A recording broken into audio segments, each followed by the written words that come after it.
This is Birmingham Town Hall. It's a town hall and concert venue in Birmingham, Britain's second city in the West Midlands. Birmingham Town Hall was opened in 1834, and its design is actually based on your typical Roman temple with Corinthian columns, in particular the Temple of Castor and Pollux in Rome. One of the things that separates Roman temples from Greek temples is they tend to be on this raised podium, which the Temple of Castor and Pollux is on a particularly high one, and you can see that replicated in the town hall. So if you want to see a more complete Roman temple than you can normally see in Britain, then just go check out Birmingham Town Hall. I've been telling my students this for years. It's also famous for its pipe organ, and they sometimes do events where they'll do things like screen the film Nosferatu and have live organ music with it, and I keep meaning to go to one and I haven't managed it yet. In 1853, on the 27th of December, Charles Dickens did his first public reading of A Christmas Carol in Birmingham Town Hall, his famous story about Ebenezer Scrooge being haunted by the ghosts of Christmas past, present and future. The best version of A Christmas Carol, by the way, is the Muppet version. It is not only brilliant, it is actually one of the most faithful versions to Charles Dickens's text, and A Christmas Carol is a pretty cheesy story, so honestly, it works best with Muppets. Muppets is the right level of cheese for the story of A Christmas Carol.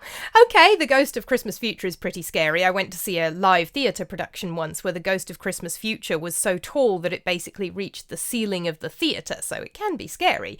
But honestly, the Muppet version, if somehow you have never watched A Christmas Carol, go and watch the Muppets Christmas Carol. It is the best one. And the city of Birmingham, I have to say, really loves Christmas. What you can see being set up here and then in full flow here is the Frankfurter Christmas market that has been coming to Birmingham since at least 2001. I say at least 2001. That was the year I first discovered it. I was a student studying undergrad at the University of Birmingham, and we went out for a walk to just explore the city and see what was going on. We turned a corner, and there was this fairy tale Christmas market with Santas and like Alpine Village little stalls and Glühwein, and it was absolutely just the most amazing experience not knowing it was there and then just suddenly finding it. I think that was actually the first year it was there, but that was also the first year that I lived in Birmingham, so I'm not 100% sure on that one.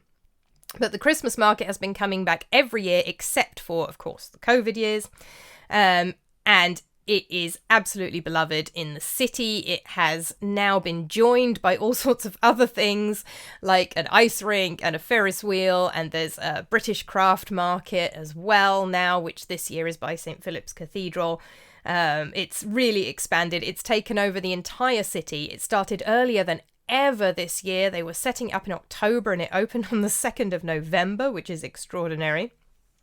If you are living in Britain and you haven't yet been to Birmingham's Frankfurter Christmas Market, I thoroughly recommend it.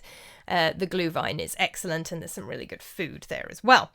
So as you can see, the city of Birmingham is quite keen on Christmas.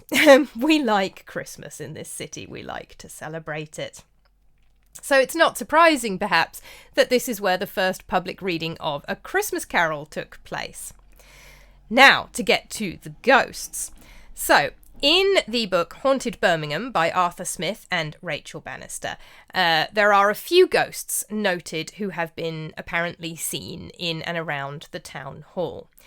So, there are apparently the ghosts of 2 workmen who were killed during construction who have been seen still working on the building.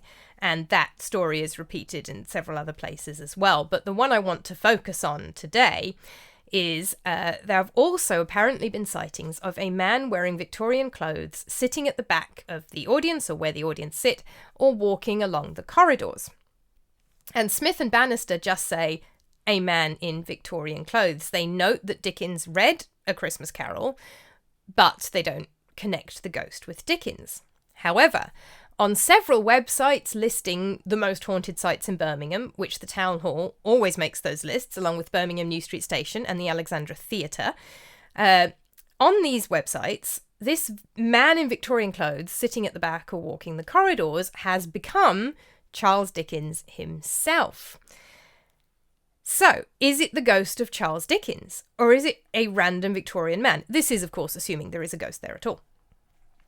Interestingly, there are little mistakes all over all of these stories. So Smith and Bannister actually get the date of the reading of A Christmas Carol wrong. They claim it's Boxing Day 1852. It's actually the 27th of December 1853. Most of the websites have managed to get that it was 1853, but they quite frequently claim it was Boxing Day as well. Nobody seems to quite know what to do with the 27th of December. So if we're looking for accuracy and reliability, there are some issues with all of these sources. Although he was fascinated by ghosts, Charles Dickens doesn't seem to have actively believed in them in his lifetime, as far as we can tell, though he was very interested. He wrote tons of ghost stories, and he did kind of express an interest in staying in a haunted house, but he doesn't seem to have really actively believed in them, although presumably you don't have to believe in ghosts before you die in order to become one afterwards. I guess you could die and suddenly go, oh, I appear to be a ghost. But the thing here is that what this seems to be is the common phenomenon where people are in a place where they know something about a famous person and they see something, and in the head it becomes, it must be the famous person.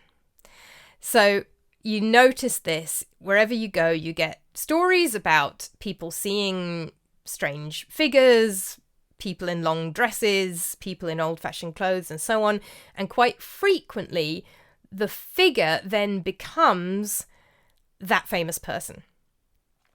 And in some cases, there's good reason for this. So there's a story about Henry VIII's wife, Catherine Howard, running down a corridor in Hampton Court, begging for her life because he's about to have her executed, or have her arrested and then executed. And okay, that seems like it's quite likely Catherine Howard. The story matches the ghostly activity.